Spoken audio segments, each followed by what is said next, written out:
Bonjour. Au Moyen-Âge, les Bretons avaient Merlin l'Enchanteur dans la forêt de Brocéliande. 7 siècles plus tard, nous, on a Éric Antoine sur M6 et on n'a pas perdu au change. Ce garçon est un prodige de folie et de fantaisie, de talent et de mégalomanie assumée. Il aurait tort de se gêner. Les magiciens détiennent bien les clés et parlent aux dieux de l'invisible. Éric Antoine est en tournée avec son nouveau spectacle, Grandis un peu. Il est d'ailleurs ce soir au Palais des Congrès de Tours. Il signe 2 romans jeunesse très astucieux aux éditions des livres du Dragon d'Or. Il est, pour toujours bien sûr, le juré emblématique de la France a un incroyable talent, chaque mardi soir sur M6. Et il est mon invité pendant 1 heure sur Europe 1. Et ça, c'est formidable. Bonjour Éric Antoine. Bonjour Isabelle, merci pour ce joli accueil. J'aime beaucoup Merlin l'Enchanteur. Voilà, formidable. Alors Éric Antoine, le mot curiosité vient du latin cura, qui signifie prévenance, prendre soin. Absolument. Le curieux est donc celui qui, par ses questions et en regardant autrement le monde, prend soin des autres. En fait, c'est presque la définition et la fonction du magicien. Mais en fait, vous êtes en train d'utiliser mon mot préféré et cette racine latine de ce mot, vous commencez par ça et c'est le mot que j'utilise le plus et qui est celui pour lequel je me bats au quotidien. Je déteste cet adage qui dit que la curiosité est un vilain défaut. C'est une des pires choses qu'on puisse faire à un être humain, c'est lui dire arrête de poser des questions. À un enfant encore plus, quand on dit aux enfants mais c'est bon, laisse-moi tranquille, non. Quand un enfant revient et qu'il a appris quelque chose et qu'il te le transmet, que tu sais peut-être déjà, jamais lui dire je le sais déjà, juste s'extasier avec lui de cette nouvelle information qui rentre dans son territoire mental. La curiosité, pour moi, c'est la qualité première à toutes les qualités. C'est celle qui, en effet, je pense, est une de celles vraiment essentielles chez le magicien, parce que le magicien se pose toujours la question comment ça fonctionne. Puisque l'illusionniste que je suis crée l'illusion de la magie. Je ne suis pas magicien, mais je suis un illusionniste. Et donc, pour créer l'illusion, à chaque fois que je vois quelque chose, et c'est vraiment une déformation professionnelle, je vois un effet spécial dans un film, je me dis mais comment ils ont fait ça? Je lis un livre, je me dis mais comment il a eu cette idée? Je regarde une œuvre picturale, je me dis mais quel était le chemin entre ce moment et la peinture précédente? Le comment, le pourquoi, c'est vraiment, oui, c'est mon obsession absolue. Et ce mot, curiosité, c'est le plus beau de tous les mots. Alors, Éric Antoine, la magie, c'est une tension vers un rêve inatteignable, peut-être pour se consoler d'ailleurs de la réalité. Même les magiciens ont besoin de Freud. Vous avez soulevé le sourcil. Vous allez dire, mais qu'est-ce qu'elle va me demander? Parce que j'ai appris que vous aviez fait 3 psychanalyses. Ouais. Là, je suis toujours en psychanalyse. Toujours oui, mais justement, ça fait partie de la curiosité. C'est un apprentissage sur soi. Enfin, connais-toi toi-même, c'est quand même une des phrases les plus importantes, puisque finalement, c'est marrant parce que c'est aussi un truc du Tao que j'aime beaucoup, que j'ai découvert quand j'étais tout jeune. Le Tao, vous savez, c'est ce signe noir et blanc avec le centre, le point noir dans la masse blanche et vice-versa, et qui dit que le centre d'une chose, l'être d'une chose, l'âme d'une chose est dans son opposé. Ouais. Donc que finalement, en soi, on trouve tous les autres et que c'est en l'autre qu'on se trouve soi-même. Et donc finalement, la psychanalyse, c'est complètement absurde quelque part, puisque tu passes ton temps à travailler sur toi, mais tu découvres les fonctionnements de tous les autres et tu différencies finalement ton fonctionnement. Tu arrêtes de projeter que toi, tu fonctionnes comme les autres, tu arrêtes d'imaginer que tu comprends les autres. Justement, tu mets dans cette position de doute et que je trouve absolument essentielle. Voilà. Donc la psychanalyse, c'est un exercice mental. J'ai fait beaucoup d'autres choses, le MDR, de l'hypnose, de la méditation pleine conscience. Oui, évidemment, beaucoup de choses, parce que ça m'aide dans tout. Ça m'aide dans l'écriture, dans l'inspiration, dans mon travail. Par rapport au commun des mortels, le magicien, c'est un homme qui détient les clés. Il connaît les secrets. C'est un personnage qui est toujours finalement en posture de supériorité, le magicien. Oui, et c'est assez détestable, parce que non, mais c'est vrai que c'est une position détestable, celui qui regarde ce que je sais faire que tu sais pas faire, et qui est quand même l'inverse de l'empathie et de l'émotion. Et d'ailleurs, je différencie toujours le fan de l'ami, c'est-à-dire que le fan, c'est celui qui met sur le piédestal l'autre. Et moi, j'ai jamais été fan, et j'aime être ému par un artiste. Et j'aimerais que les gens soient émus par mon travail. Donc c'est pour ça que souvent je fais le couillon, parce que je trouve que plus je suis couillon, plus quand tout d'un coup je crée de l'extraordinaire, plus je trouve ça touchant. Parce qu'on reste copains, et si moi, le grand couillon que je suis, est capable de créer l'extraordinaire et de créer de l'impossible, et bien finalement, ça veut dire que nous tous, on peut le faire. Alors, couillon, en faisant rire. Mais justement, l'humoriste, au contraire, contrairement au magicien, il casse les codes du prestige, puisqu'il se moque de tout. Pourquoi avez-vous eu l'idée, dès le départ, Éric-Antoine, de marier ces deux disciplines qui se volent un peu la vedette? Oui, elles sont complètement contradictoires parce que vous venez de parler de ce mot essentiel dans l'art magique, le prestige. C'est-à-dire que le magicien, il pose dans son histoire, dans sa narration, dans son numéro, tout pour être absolument extraordinaire, pour amener l'extraordinaire. Et le rire, et donc il faut créer une tension. Le rire, c'est une détente. À chaque fois qu'on expire, à chaque fois qu'on rit, on se détend, et donc la tension tombe. Donc l'humoriste et le magicien, finalement, ne devraient pas faire ménage dans le même corps. Mais c'est ce que je vous disais aussi juste avant. Mais il y en a un qui les réunit. Ben voilà, et c'est ce que je voulais, c'est ça, parce que je déteste, je trouve la position de supériorité du magicien, je la trouve ringarde à mourir. De dire, c'est les effets de manche, tout ça. Oui, De toute façon, la notion du pouvoir même, c'est une notion que j'exècre, que je trouve insupportable. J'aime la puissance. J'aime le pouvoir, oui, c'est oui, vraiment, c'est pas la même chose. C'est cette quête. Grande nuance. Ouais, oui, absolument. La quête de prendre le pouvoir sur l'autre, c'est horrible. C'est comme la quête du pognon, la quête, oui, de posséder. Moi, ce qui me plaît, c'est la quête de la force, c'est de ne pas avoir besoin de prouver que tu as du pouvoir. Voilà, ça me plaît. Alors, aux États-Unis, il y a un duo complètement barré de magiciens burlesques qui s'appelle Penn and Teller. Ah, oui. Ils sont capables de scier une femme en deux tout en parlant politique. Mais en France, Éric-Antoine, vous avez été vraiment le premier à faire rire en réussissant des tours de magie. Car avant vous, en fait, les magiciens qui faisaient rire rataient leur tour.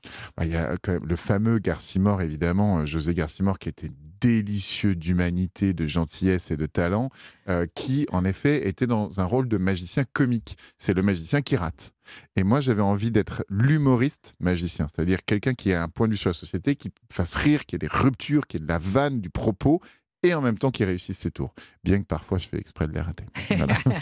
Bon, avec le nouveau spectacle, qui a pour titre « Grandis un peu », vous allez encore plus loin dans le mariage de la magie et de l'humour, puisque vous l'avez coécrit avec le plus incisif de tous nos comiques, le maître de l'humour noir, acide et frontal, Jérémy Ferrari. C'est quand même un attelage incroyable pour un spectacle de magie. Éric-Antoine et Jérémy Ferrari. J'aime Jérémy vraiment d'amitié. Je pense qu'on a une vraie rencontre comme il y en a peu dans la vie. C'est-à-dire, c'est pas parce qu'on se fait ce métier, vous savez, on dit qu'on c'est pas un métier. On a beaucoup d'amis finalement. On a plein de connaissances, on a plein de copains dans le métier. Mais des amis, on en a peu. Et de manière générale. Et Jérémy Ferrari en est un. Jérémy, on s'est très vite trouvé, c'est-à-dire je pense qu'il a vu un de mes premiers spectacles où je menaçais un enfant d'une arme à feu, ça l'a fait mourir de rire, et je faisais un numéro. Il y en a qu'un qui riait dans la salle, c'était Ferrari. Jérémy, et j'aime, voilà, et depuis le début, il m'a dit j'ai envie d'écrire avec toi. Là, c'était l'occasion. Et c'était très beau parce que c'est un sparring partner extraordinaire. Vous avez raison. Je crois que c'est une des plumes les plus incisives qui soit en ce moment. Il est brillant. Enfin, il va vite. Et puis moi, il m'a poussé. Il ose. Et puis il m'a poussé. Il m'a dit ça, tu l'as déjà dit. Ça, tu l'as déjà fait.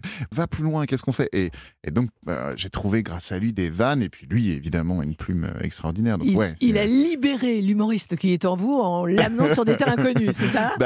En tout cas, je sais pas, mais en tout cas, il m'a fait progresser, c'est sûr et certain. Alors, de quoi êtes-vous le plus fier, Éric-Antoine, dans ce nouveau spectacle, baptisé Grandis un peu? Je crois la fin de ce spectacle. En fait, c'est un rêve que j'avais depuis très longtemps, c'est de créer des numéros plus silencieux, parce que je suis un grand verbeux, et ça finit avec un ours en peluche qui est mon ours d'enfance, dont une plume s'échappe et qui vole autour de moi et qui s'anime et qui prend vie. Et ensuite, un numéro de ciné-théâtre et d'hologramme. Et ça a été, pour moi, ça fait plusieurs années que je travaille sur ce sujet. J'avais vraiment envie d'accoucher de ça. Et c'est donc le ciné-théâtre, vous savez, c'est quand on rentre et on sort de l'écran et on interagit avec les personnages dans l'écran. Là, j'interagis avec le petit moi, le petit Éric-Antoine de 8 à 10 ans, et qui sort maintenant de l'écran en hologramme, et avec qui je continue à interagir, avec qui on fait de la magie ensemble. Et comme la question du spectacle, c'est est-ce que l'enfant que j'étais serait heureux de passer un moment avec l'adulte que je suis devenu, grâce à ce numéro, j'arrive à un petit peu y répondre. Bon, ils vont avoir de la chance, ceux qui sont au Palais des Congrès de Tours ce soir. Pourquoi ce titre, Grandis un peu?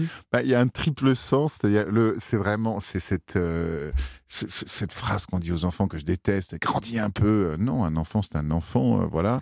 Et puis moi, je fais 2 mètres, donc je ne peux plus grandir, donc c'est une petite moquerie. Et puis, Finalement, j'ai 46 ans, c'est en plein milieu de cette décennie intéressante de la quarantaine où il y a toujours une crise de la quarantaine avant celle de la cinquantaine, mais c'est une crise d'adolescence avec une carte bleue. C'est une crise intéressante parce que tu remets beaucoup de choses en question et j'ai l'impression que depuis le début de la quarantaine, et je pense que le Covid nous a fait tout ça aussi, cette pandémie, j'ai jamais grandi autant intérieurement que pendant cette décennie-là. Éric-Antoine, est-ce que ça gêne le magicien que vous êtes quand les mentalistes font croire qu'ils ont un réel pouvoir? Oui, terriblement. Mais vous me connaissez bien, vous. Vous travaillez bien. À chaque fois, vous me faites des super interviews. Vous commencez sur la curiosité, vous machin. Mais oui, encore une fois, c'est la notion du pouvoir que je trouve détestable. Ouais. C'est-à-dire que les mentalistes, et je sais qu'ils vont me détester de dire ça, mais ils font semblant d'utiliser des techniques qui sont de l'ordre de l'hypnose, de la PNL, du cold reading, etc., qui sont des techniques de psychologie et d'étude de la personnalité, alors qu'en réalité, ils utilisent des techniques qui sont des techniques d'illusionnistes, de prestigitateurs. Et donc, ils vont faire croire qu'ils ont deviné le chiffre auquel tu penses, alors qu'en fait, ils t'ont forcé à choisir ce chiffre. Et que ce sont des techniques de magie que j'utilise depuis toujours. Et dès le moment où le discours commence à déraper vers je suis capable de déceler si quelqu'un ment ou dit la vérité. Je suis capable de dire si un discours politique est sincère ou pas. Là, ça m'hérisse les poils. Parce qu'on le sait très très bien, ce sont la PNL, même tous ces enquêteurs, psy, tout ça, savent que c'est même pas considéré comme des sciences puisqu'il n'y a même pas 60% de réussite à chaque fois. C'est-à-dire c'est des intuitions. Ouais. Tout le monde, on sait très bien que ce ne sont pas des sciences exactes. Tous les scientifiques le savent, mais les mentalistes jouent sur cette notion de moi, je sais des choses que vous ne savez pas, qui est cette posture que je déteste. Mais il y a eu ce type extraordinaire qui s'appelle Derren Brown, qui est en Angleterre et qui a créé la mode du mentalisme. Et il y a eu des mentalistes dans le monde entier qui ont repris même les numéros de Derren Brown, un petit peu à la copie comique, comme on pourrait dire, voilà. Et pour moi, ça a été dur de voir ça, je trouvais ça triste. Et en même temps, ça date de toujours, c'est-à-dire que par exemple, le type qui tordait les cuillères, qui faisait croire à tout le monde que Uri Geller, il avait aux États-Unis plusieurs détracteurs et il y a une histoire absolument fameuse dans un des plus grands talk-shows où il vient présenter donc sa force mentale et un autre magicien, Randy, dont le nom maintenant m'échappe, mais Randy prépare le matériel pour que Uri Geller ne puisse pas le faire. Et donc sur la télé américaine, en prime time, il rate son tour. Et tout le monde pense que c'est sa fin de carrière. Sauf que les gens ont tellement envie de croire. Le lendemain, il va dans une petite émission toute pourrie. Ça marche de nouveau parce qu'aucun magicien n'a pu vérifier sa salière, n'a pu vérifier sa cuillère, n'a pu machin.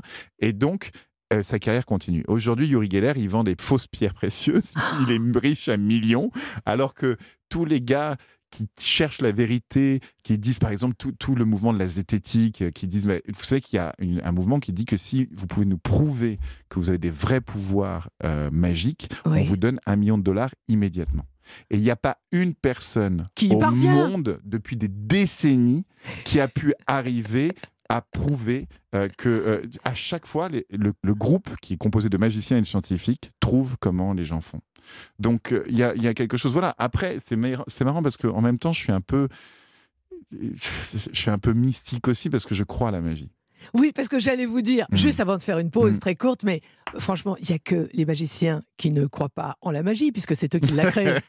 Mais oui, mais ça, c'est mon paradoxe aussi. C'est-à-dire que je crois fondamentalement à la magie. Je crois qu'une rencontre, c'est magique. Je suis rentré dans cette pièce, on a discuté quelques instants, on a changé d'état. Ce changement d'état, c'est un changement magique. Les gens qui rentrent dans une salle de spectacle, triste, machin, et puis qui ressortent inspirés, l'œuvre d'art, cette catharsis-là, je trouve qu'il y a quelque chose de l'ordre d'une cérémonie sacrée et magique. Éric-Antoine, dire qu'on a failli vous perdre à Bichat où vous avez commencé médecine, puis à Jussieu où vous avez fait psycho. On n'a pas vraiment failli me perdre parce que la médecine, ça demande d'une passion. En fait, je crois que pour réussir quelque chose, il faut être passionné par cette chose. Et je n'étais pas assez passionné pour avoir la puissance de travail que demandent les premières années de médecine qui sont absolument dingues. Et je crois que vraiment depuis le début, le théâtre était ma vie et ma version du soin finalement. J'espère prendre soin des autres aussi par ce biais-là, par la création, par l'écriture, par mon travail en télévision et par mon travail au théâtre. Mais tout de même, après les sites universitaires de Bichat et Jussieu, choisir de devenir magicien, c'était quand même donner un phénoménal coup de pied dans les conventions.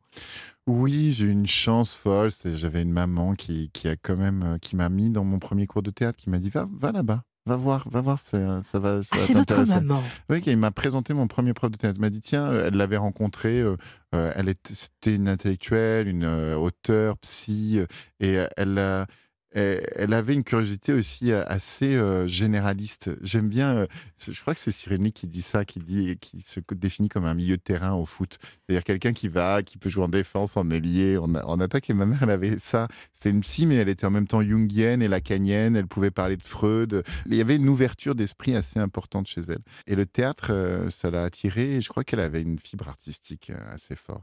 Et qu'elle a fait ce métier de soignante pour soigner elle.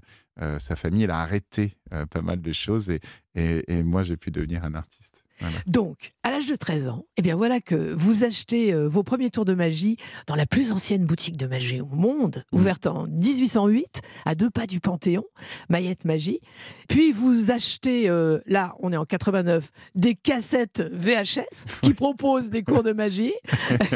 Ouais, les jeunes qui nous entendent se disent, des cassettes VHS, mais qu'est-ce qu'elles racontent? Vous avez une quarantaine d'heures de cours de Dominique Duvivier et vous commencez en fait, à tester votre savoir-faire autour de vous, c'est ça? C'est exactement ça. C'est marrant parce que là, je ne crois pas avoir raconté ça. Alors, je ne sais pas comment vous l'avez. Bon, J'ai des pouvoirs. Vous êtes pas mal, hein, vous êtes forte, hein, Isabelle. Oui, oui, il y avait une série qui s'appelait 2010. C'était 10 cassettes avec de plusieurs heures de magie à chaque fois. Et c'était en effet Dominique Duvivier qui avait créé ça avec 2 autres magiciens dont je me souviens et qui m'ont inspiré énormément, qui s'appellent Gaëtan Blum et Jean-Jacques Sanvert. Et il y avait des heures et des heures de cartomagie, de manipulation. Ça m'a passionné. Oui, mais alors, comment travaille-t-on tout ça seul quand on a 13 ans? Parce que la magie, c'est une question de dextérité, de fluidité de l'escamotage. Il faut quand même avoir peut-être auprès de soi un professionnel qui vous c'est sûr, corrige les gestes. j'aurais gagné beaucoup de temps d'avoir pris des cours, mais j'en ai pris que 3-4 dans ma vie. Et puis, je sais pas, peut-être que j'osais pas. Et en même temps, finalement, je crois que c'est ce qui a fait ma richesse. C'est-à-dire, j'ai eu un apprentissage de la magie assez long. Et j'ai commencé le théâtre. J'étais un magicien, je dirais, de niveau moyen. Et donc, c'est vraiment parce que peut-être j'étais pas formaté comme un magicien que j'ai pu écrire les spectacles que j'ai écrits. Parce que les magiciens, ils sont très formatés dans leur esprit du truc le plus extraordinaire, du prestige, justement. Et je crois Et vous, c'était plus romanesque. Oui, absolument. Je crois que... Et d'ailleurs, vous parlez de romanesque, le roman, ça a été mon éducation, vraiment. Voilà. J'ai passé plus de temps à lire adolescent, Arsène Lupin, Rouletabille, Dumas et Ou autres. voir des films comme Le Baron de Munchausen, de Terry Gilliam. Absolument. Que de vraiment passer des heures à manipuler des cartes. Mais alors, il y a quand même un espace-temps qui s'est dessiné assez propice. Hélas, en même temps, c'était douloureux pour vous, Éric Antoine, mais entre vos 13 et vos 14 ans, bon, le lycée vous a pas beaucoup vu, puisque vous avez grandi de 20 cm en un an. À 14 ans, vous mesuriez déjà 1,98 m, et on vous avait prescrit donc de rester alité pour éviter une décalcification osseuse. Donc, votre lit était devenu une sorte de scène. C'était votre scène de magicien. J'avais mal, c'est vrai que j'ai loupé l'école pas mal, j'ai pas non plus passé des mois au lit, mais oui, en effet, cette croissance extrêmement rapide, finalement, quand le corps est bloqué, ce qui est terrible, parce que quand tu es adolescent, tu as déjà bien des soucis à intégrer la notion de ton corps qui change, mais quand il change 3 fois plus vite que les autres, c'est encore un autre délire. Mais c'est vrai que ça m'a laissé un autre temps, et peut-être aussi ce côté un peu étrange dans ce monde adolescent, ce type qui fait 30 cm de plus que tout le monde et tout ça. Qui voit le monde vraiment par le dessus. Absolument... On ne regarde pas les gens, les choses, et puis quand tu es de plus la grand même que les façon. adultes, quand tous les adultes sont plus petits que toi, c'est bizarre aussi ça. C'est assez étrange. Et puis un jour, il vous a fallu un baptême du feu, Éric Antoine. Alors vous êtes inscrit, l'année de vos 14 ans, aux 24 heures de magie qui se déroulaient devant un public au musée de la magie, à Paris, rue Saint-Paul. Et ce jour-là, vous avez été à la hauteur de vos ambitions? C'était joli parce que Georges Proust, qui est toujours le conservateur, le directeur, le propriétaire de ce musée de la magie et aussi des automates dans le Marais, rue Saint-Paul, avait pour ambition de faire 24 heures de magie non-stop. Et donc, tous les magiciens, jusqu'au fond de tiroir, venaient pour faire 10 minutes pour que ça s'enchaîne tout le temps. Et donc, moi, jeune débutant, je connaissais 2 tours, mais que j'ai fait... une corde coupée reconstituée, et voilà, un truc assez basique, mais ça s'est bien déroulé. Mais ça s'est super bien déroulé et j'étais heureux, quoi. Vos parents étaient dans la salle? Ma mère, elle était, et c'était joli parce que il y avait, oui, c'était un petit théâtre, je sais pas, 50, 100 personnes à tout casser, Mais La première c'était... scène. Voilà, et puis j'avais 14 ans, j'étais pas conscient du tout, même j'étais même pas conscient qu'on puisse en faire un métier, pour dire la vérité. Ah Ah oui, oui, à ce vraiment pas. moment-là. Ah non, pour moi, heu, mais en fait, si vous voulez, je découvrais ça avec, le cinéma, avec les yeux d'enfant, en fait, ce qui m'a toujours plu, je pense, le dénominateur commun à tout mon travail, c'est raconter des histoires. C'est ça qui me plaît.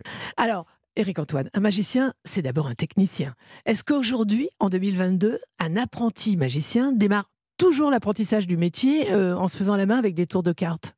C'est la méthode classique, ouais, Ouais, vraiment, ce parce sont que les ça, gammes. c'est les gammes, c'est vraiment comme au piano où tu fais tes gammes classiques. Les cartes, c'est la gamme du magicien, pour plein de raisons, différentes. C'est parce que déjà, il y a des milliers de tours de cartes, mais des milliers et des milliers, hein, vraiment, qui sont dans toutes les familles. C'est-à-dire que, on peut avoir dans les tours de cartes du mentalisme, on peut avoir des disparitions, des apparitions, des transformations. Il y a Hmm. plein d'effets différents. Donc il y a vraiment un imaginaire très intéressant autour des cartes et en plus, techniquement, c'est très difficile.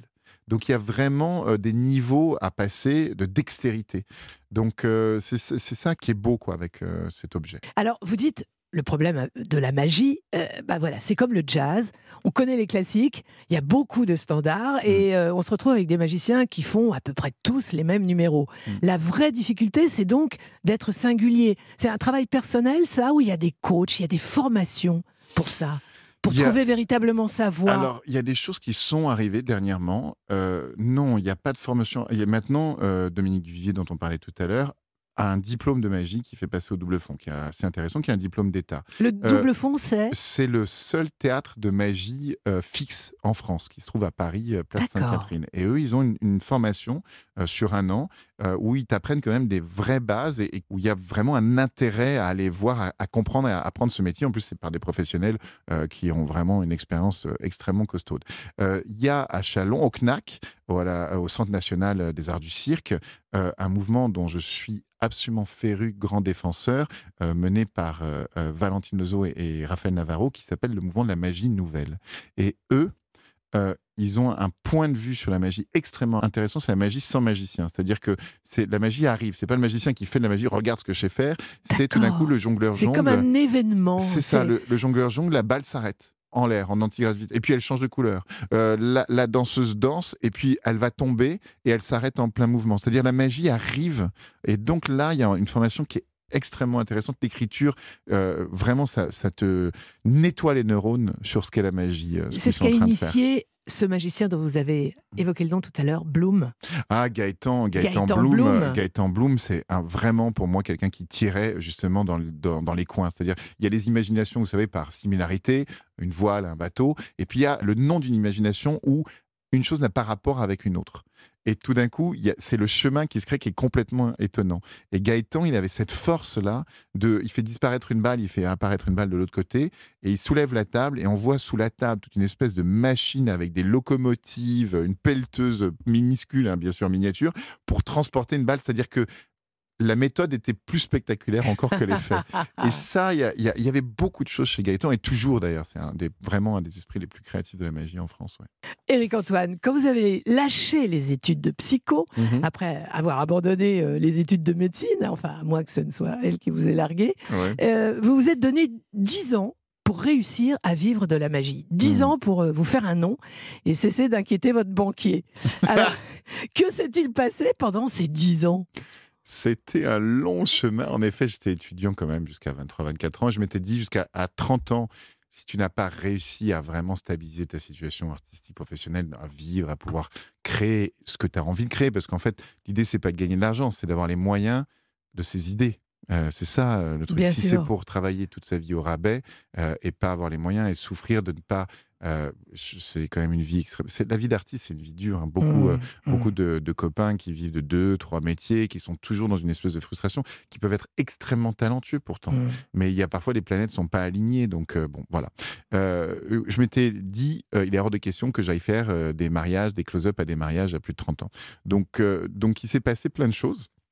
Il s'est passé un temps d'apprentissage parce que je savais qu'à 20 ans, je n'étais pas prêt pour faire ce que je voulais faire. J'avais pas assez de connaissances, pas assez de savoir-faire, pas assez d'origine. Beaucoup, beaucoup, beaucoup, beaucoup. C'est-à-dire vraiment, j'ai pris tous les boulots. Je crée des tours de magie. Par exemple, les comités d'entreprise où les collègues de bureau se parlent sans regarder le magicien, c'est quand même une école qui fait de vous un warrior, ça. Ben oui, parce qu'en fait, le magicien, je dirais, de base, c'est un peu souvent la dernière roue du carrosse dans un événement. C'est-à-dire que quand une société engage un magicien, le catering a coûté plus cher, les tables ont coûté plus cher, le lieu de réception a coûté plus cher. Et comme les gens n'ont qu'une seule valeur... Vous faites ce constat. Mais oui, comme les gens n'ont qu'une seule valeur, ils pensent que la valeur absolue, c'est l'argent, et que c'est ça qui fait qu'une chose, on peut classer les choses. Non, il y a beaucoup d'autres valeurs, évidemment.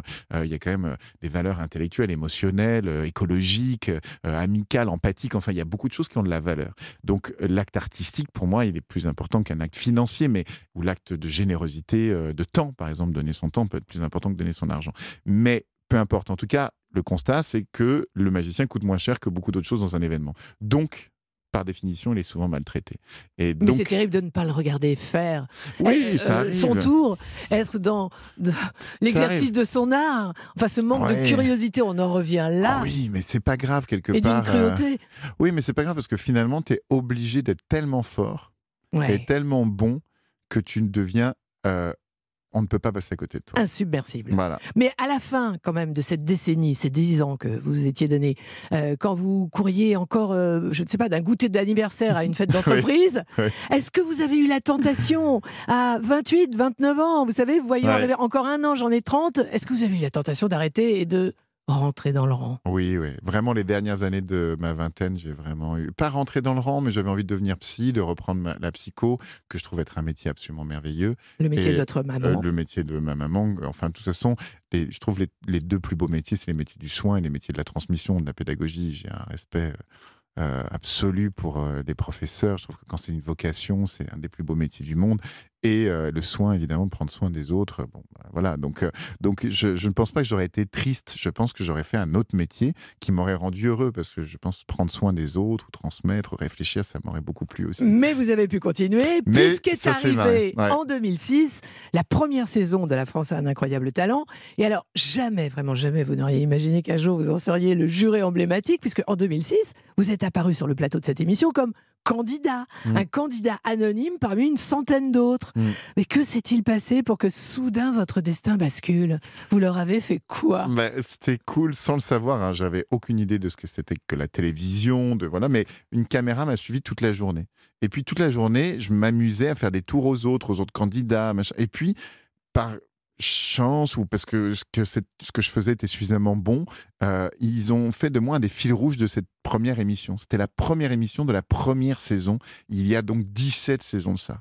Et à cette époque, ce fut un carton énorme. Le lendemain, je me souviens, je faisais la queue au McDo, il y avait 3 adolescentes devant moi et qui parlaient de moi, qui disaient: t'as vu le grand magicien avec les cheveux en l'air et tout, qu'est-ce qu'il était drôle, il fait apparaître les colombes, il leur arrache la tête et tout, c'est rigolo.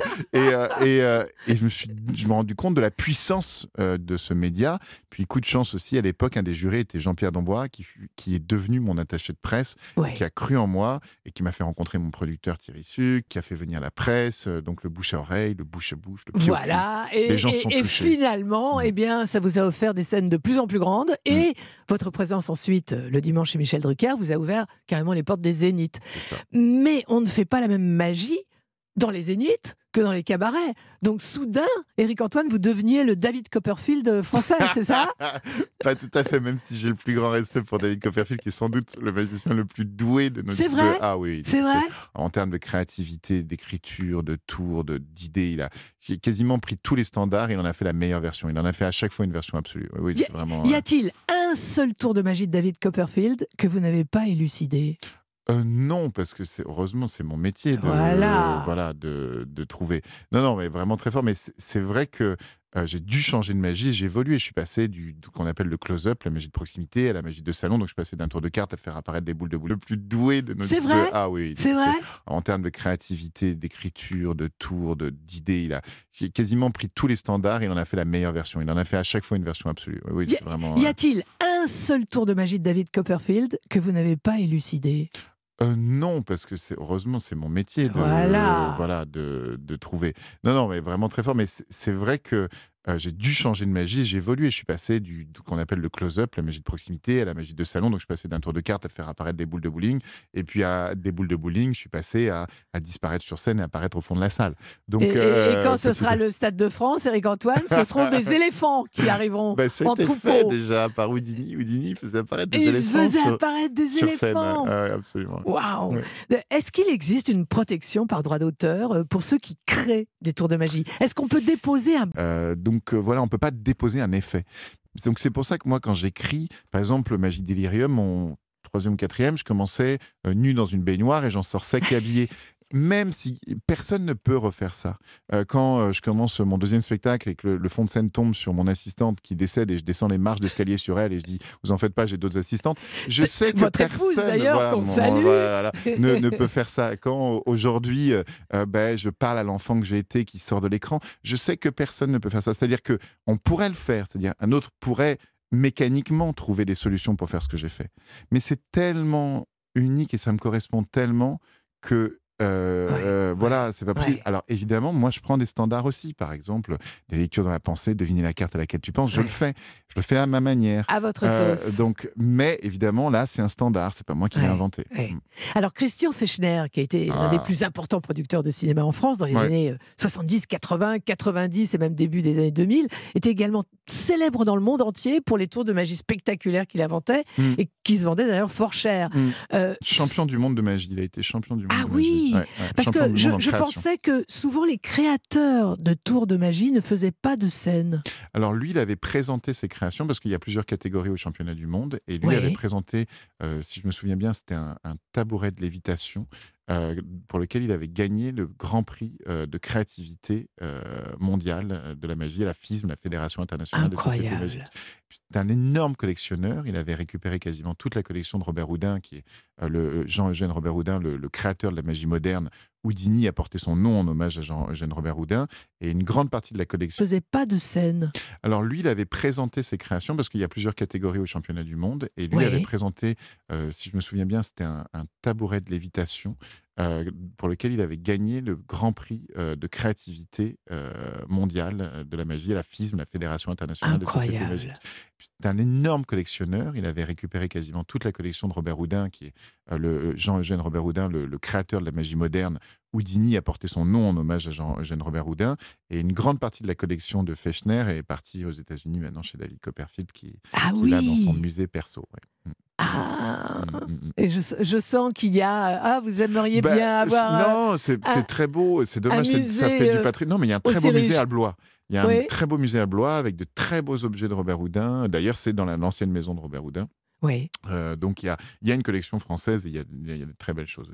Éric-Antoine, la magie n'est pas la même en Europe de l'Est, dans les pays latins et en Amérique, je suppose. Pas du tout. Les anglo-saxons ont vraiment des magiciens stars. On parlait de David Copperfield ou Penn and Teller dont vous parliez tout à l'heure.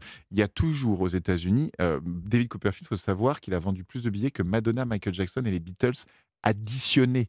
C'est le recordman mondial du nombre de billets vendus. C'est un multimilliardaire. C'est-à-dire, c'est vraiment des figures comme ça de stars. Les Latins, on n'a pas du tout ce rapport à la magie. Et je pense en particulier les Français, beaucoup plus cartésiens. Les Latins, par exemple, espagnols, ont des énormes stars de la magie, qui sont d'ailleurs des stars en Espagne, mais aussi en Amérique du Sud. Et nous, on est trop cartésiens pour avoir des magiciens méga stars? En tout cas, c'est pas dans notre culture d'avoir la méga star magique. On l'a chez les anglo-saxons, on l'a dans la culture des arts du cirque, le knack. En plus des cours, bien sûr, sur les chaînes YouTube. On peut aussi aller dans les clubs. Dans beaucoup de grandes villes de France, il y a des clubs de la Fédération française des artistes prestidigitateurs. Absolument. Mais alors, votre école à vous, vous l'ouvrez quand? Je suis en train d'y réfléchir très activement. Je souhaite chercher une nouvelle forme d'école. Donc, j'en dis pas trop pour le moment parce que je suis en plein sur le sujet. Voilà. Bon, alors, on va parler des romans jeunesse, parce que votre école de magie, elle existe, elle existe virtuellement, justement, dans les romans jeunesse, que vous avez l'excellente idée d'écrire. Ça élargit d'ailleurs... Puard, le co-auteur génial, qui est co-auteur de Polar et qui est donc vraiment la source aussi première de ces romans. Voilà. Alors, ça élargit de manière très astucieuse et vraiment réussi votre univers dédié aux enfants. 2 romans déjà sont parus aux éditions des Livres du Dragon d'Or.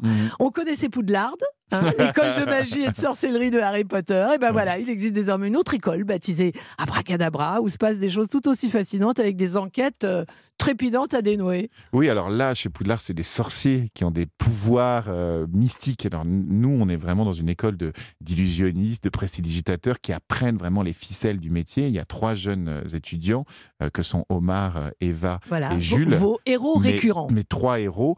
Et moi qui suis le professeur de cette école. Et l'idée, par exemple, il y a un truc qui m'énerve chez Harry Potter, que pourtant j'adore absolument, c'est que Dumbledore laisse toujours un petit peu tomber Hermione, Harry et Ron dans des histoires horribles où ils risquent leur vie, alors que lui pourrait leur donner des coups de main. Et moi, quand on a écrit ces histoires, le roman jeunesse où il fallait évidemment des héros jeunes, je me suis dit, mais attention, parce que quand ils sont en danger, voilà, vous êtes vitaux, le magicien de temps en temps, il faut quand même leur donner un coup de main. Tout le temps ah bah oui, dans l'histoire. Je peux pas laisser. Moi, je ne peux pas, même de manière romancée, laisser un enfant en danger. C'est pas possible. Plus fort que Dumbledore. Voilà. Bon, voilà. Et alors, ce qui est très malin, Éric Antoine, et je vous reconnais bien là, c'est que à la fin, donc à la dernière page de ces 2 romans qui paraissent donc aux éditions des Livres du Dragon d'Or, on peut scanner à la dernière page toutes vos dates de tournée en France. Ainsi, c'est comme c'est comme ça que j'ai appris que ce soir, vous êtes au Palais des Congrès de Tours. Le 3 décembre, vous êtes à la Commanderie de Dole. Le 17 décembre à Roanne. À Genève, le 21 décembre. Et puis, bien sûr, les dates de tournée apparaissent aussi pour l'année 2023. C'est ça, c'est bien joué. Hein. C'est fort. Ils sont bons, mes attachés de presse. Éric Antoine, quand on est un magicien célèbre, on aborde comment l'inexplicable dans l'univers, les grands mystères de la vie et puis la magie des synchronicités qui désarçonnent même les plus dubitatifs. C'est marrant. On aborde comment tout ça? C'est vraiment mon paradoxe absolu, puisque le magicien, l'illusionniste et prestidigitateur que je suis, est toujours en train de lutter contre le mystique, puisque dès que je dis j'ai envie de voler, je vais trouver un moyen pour voler. Et je sais que les mecs autour du monde, enfin si j'étais né il y a 2000 ans, j'aurais pu créer une religion sans aucun problème. Hein. Il n'y a pas de souci. Et quand je vois beaucoup de truands de par le monde, dans des sociétés qui sont dans des cultures moins modernes, en tout cas moins technologiques, c'est Clark d'ailleurs qui dit toute technologie avancée apparaît comme de la magie à une autre civilisation qui n'est pas technologique. Donc il y a beaucoup de gens qui utilisent comme ça des connaissances pour mettre sous leurs bottes des peuples qui n'ont pas la culture nécessaire. Donc c'est pour moi extrêmement difficile de dire que le mystique existe. Et pourtant, vous avez parlé d'un mot que je trouve extraordinaire, qui est celui de synchronicité. C'est-à-dire, ce qui est défini par Jung, comme avec une histoire qui est magnifique, et celle du scarabée doré. C'est-à-dire que Jung reçoit une patiente qui fait un rêve récurrent autour d'un scarabée doré. Et en fait, au moment de cette première narration en séance psy, un scarabée doré rentre dans le cabinet de Jung. Et ça déclenche chez la patiente un moment émotionnel incroyable, et ça déclenche tout un discours et tout un tas d'actes de révélation de sa vie et donc sa guérison. Et Jung pose la question, est-ce que il fait déjà une recherche entomologique, il dit est-ce que ce scarabée existe, est-ce qu'il y a des probabilités pour que donc une vraie recherche scientifique, quelles étaient les probabilités pour que ce scarabée rentre dans mon cabinet? Et en fait, elles étaient quasiment nulles parce que le scarabée n'existe pas dans la région où Jung vivait. Et donc là, il y a une pensée quasiment magique qui dit mais est-ce que l'esprit humain n'amène pas à lui des moyens pour se guérir ou pour vivre ce qu'il a à vivre? Alors, si la magie n'existe pas, la pensée magique, voilà. Existe. Alors, est-ce que c'est ça la question? Quand j'étais sur la tombe de ma maman, qui s'appelait Françoise, et c'est une des synchronicités les plus marquantes de ma vie, mon téléphone sonne, c'était la première fois que j'étais sur sa tombe, et au téléphone, je décroche, j'entends comme une voix qui me dit « vas-y, décroche », et j'entends « allô, c'est Françoise ». Et là, évidemment, le temps s'arrête, les larmes aux yeux, et c'est Françoise Coquet, qui est la productrice de Michel Drucker, qui m'appelle pour la première fois et qui a cette phrase délicieuse qui me dit « Éric, on voudrait vous essayer ». Et j'ai beaucoup ri, je suis passé des larmes au rire, et je me dis, cette Françoise est devenue ma maman à la télévision, elle m'a accompagné pendant 7 ans chez Michel Drucker, elle m'a en tout cas accueilli, et elle m'a proposé cette place sur ce canapé rouge qui a changé ma vie. Donc il y a quand même des moments comme ça, et puis on a tous des synchronicités, hein. On pense à une personne qu'on aime, au moment où on pense à elle, elle vous appelle. appelle. Mais statistiquement, combien de fois vous pensez à elle, elle ne vous appelle pas? Et vous vous souvenez seulement du moment où elle vous appelle? Ou alors, combien de fois vous ne pensez pas à elle, elle vous appelle quand même, pour vous faire chier? Donc la synchronicité, c'est aussi à manier avec circonscription. Oui. Vous avez compris ce que je voulais dire. Tout à fait, circonscription. Mais en fait, donc, donc les magiciens ne croient pas en la magie puisqu'ils la créent, mais ils rêvent tant qu'elle qu'elle existe. existe. Mais c'est exactement ça. Il y a vraiment quelque chose. Vous avez raison, c'est ça. C'est de l'espoir. Et finalement, peut-être le mot le plus fort de tous, c'est celui-là.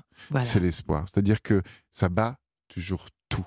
C'est-à-dire, quelle que soit la souffrance, cette notion-là, l'espoir, c'est une lumière dans l'obscurité la plus absolue. Éric Antoine, la télé, il paraît que vous avez 22 primes prévus là, au travers de... Cette année, il y a 22 primes en 22 primes prévus cet hiver. La scène, bien évidemment, avec la tournée partout en France, mais aussi en Suisse, en Belgique, tout ce que vous produisez. En fait, vous dirigez une petite PME d'une dizaine de personnes. Oui, c'est ça, à peu près. En fait, c'est compliqué parce qu'il y a deux sociétés. Il y a pour la télé, celle pour le théâtre. En fait, il y a peu d'employés fixes. En vérité, j'ai 2 CDI, mais tout le reste, il y a 2 attachés de presse, il y a un community manager, il y a un manager, il y a tout, il y a beaucoup d'intermittents. Un événement prévu cet hiver, la scène bien évidemment avec la tournée partout en France, mais aussi en Suisse, en Belgique, tout ce que vous produisez. En fait, vous dirigez une petite PME d'une dizaine de personnes. Oui, c'est ça, à peu près. En fait, c'est compliqué parce qu'il y a 2 sociétés, il y a pour la télé, celle pour le théâtre.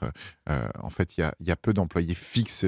En vérité, j'ai 2 CDI, mais tout le reste, il y a 2 attachés de presse, il y a un community manager, il y a un manager, il y a tout, il y a beaucoup d'intermittents. Il y a une vingtaine d'intermittents qui bossent tout le temps avec moi sur les spectacles. Oui, c'est vrai que ça fait beaucoup de monde tout le temps. Ouais. Alors j'imagine que vos 2 fils, qui sont de très jeunes ados, sont fascinés depuis leur plus jeune âge par l'univers de leur papa. Les coulisses de vos spectacles sont leur terrain de jeu. Ah ben, mon premier, il dormait dans le tourbus avec moi en tournée et il me réveillait la main autour sur de le ma visage vie. à 3h du matin sur l'autoroute avec les gouttes de pluie sur les vitres du tourbus et me disant « Papa, regarde ce que c'est joli ». Et c'était tellement émouvant. Mon second est passionné par la magie et je lui montre des tours et il me demande des secrets.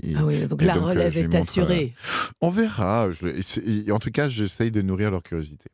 Bon, Éric Antoine, vous l'envisagez comment, l'avenir de la magie, alors que on nous promet le métaverse et que les jeunes vivent déjà dans des mondes virtuels?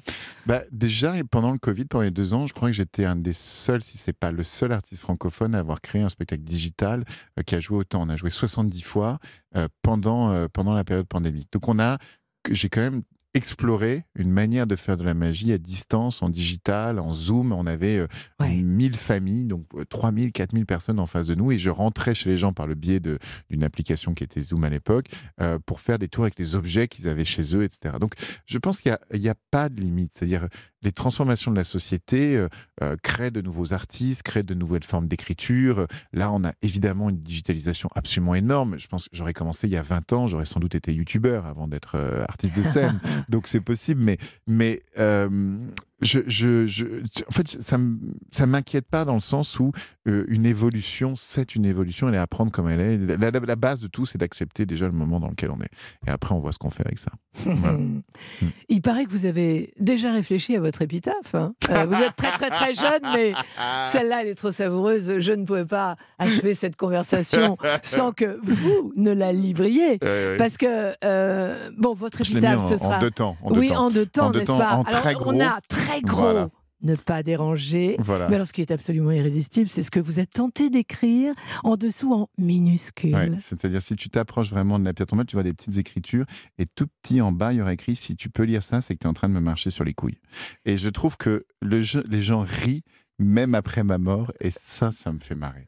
Voilà, de dire que tu continues à faire rire les gens, même en tant que cadavre. Je trouve ça sympa. Ah, que cet homme est fou et que c'est bon, vraiment. Ce soir, au Palais des Congrès à Tours, voilà, j'imagine que c'est sans doute déjà complet, mais peut-être reste-t-il quelques places. Voilà, et puis pour les enfants, 2 romans viennent de paraître, des romans qui vont dévorer sans attendre les vacances de Noël. Abracadabra, La baguette volée et Le cirque fantôme, aux éditions des livres du Dragon d'Or. Il y a bien évidemment Incroyable talent, dont la finale aura lieu vers quelle date ? Mi-décembre. Et puis, on se revoit très vite parce que j'imagine que comme vous avez un cerveau sans cesse en ébullition, vous êtes toujours en train d'accoucher de projets nouveaux. Oui, et là, je suis en train de travailler sur une pièce de théâtre pour l'année prochaine. Je travaille sur l'école de la magie dont on a parlé un peu, de nouvelles émissions, évidemment. Et puis, j'ai plusieurs autres spectacles dans le cœur aussi. Mais c'est vrai que la période est étrange, donc c'est intéressant parce qu'il faut se réinventer complètement. Je pense que les spectacles zénith, tout ce que j'ai fait dernièrement, il faut réfléchir à une autre forme. J'ai envie de réfléchir sur l'intime, sur des choses dans le discours et dans les salles, de travailler sur un plus petit nombre de gens. Et finalement, je rencontre des millions de personnes à la télévision, donc c'est pas forcément les zéniths qui sont le meilleur endroit maintenant pour faire de l'art, pour moi. À très vite alors, Éric-Antoine. À bientôt. Merci. Merci à vous, Isabelle. Il n'y a pas qu'une vie dans la vie sur Europe 1. 13h, 14h, Isabelle Morizet.